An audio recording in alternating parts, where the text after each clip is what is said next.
Siamo in compagnia del presidente di AS Veneto, Marco Aldegheri, siamo sempre a Verona, siamo in occasione dell'anteprima Marone 2015. Questa mattina i sommelier dell'AIS, ancora una volta come da tradizione, hanno seguito il servizio delle degustazioni alla cieca e non.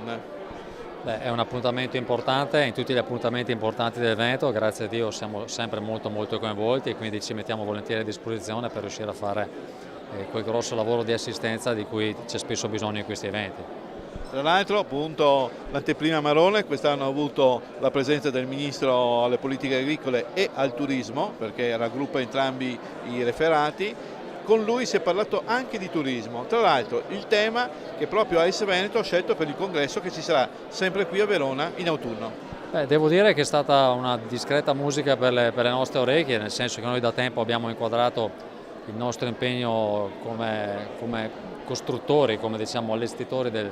prossimo congresso nazionale AIS che si terrà qui a Verona dal 22 al 24 novembre prossimo. Oggi sentire queste parole e questo impegno sul mondo dell'enoturismo ci ha gratificato molto, perché è un tema che abbiamo in qualche modo messo nel mirino. Il congresso nazionale AIS 2019 sarà centrato sul turismo e quindi oggi abbiamo potuto toccare con mano l'attualità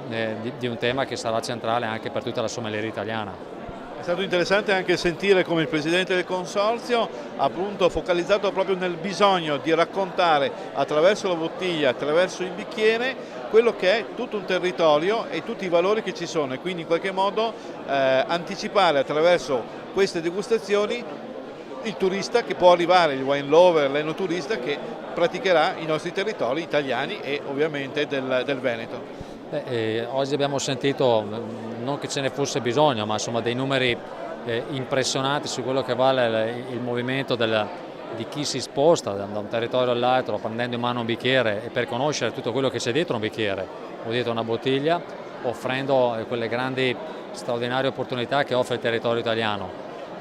In primis quello Veneto, mi sento di dire, giochiamo in casa, ma insomma da questo punto di vista siamo la prima regione italiana dal punto di vista turistico e non solo, perché anche dal punto di vista enologico siamo l'esempio perfetto dell'incarnazione del fatto che vino e turismo assieme possono essere due traini enormi. Da par nostro, come figure professionali, siamo molto spesso legati al ruolo del sommelier negli spazi della ristorazione, mentre invece siamo terribilmente in ritardo, mi sento di dirlo, abbiamo ancora molta strada da fare su uno spazio di lavoro che credo ci appartenga molto. Insomma, se è vero, e lo è, insomma, che siamo la figura che si occupa di illustrare, di raccontare un vino, un territorio,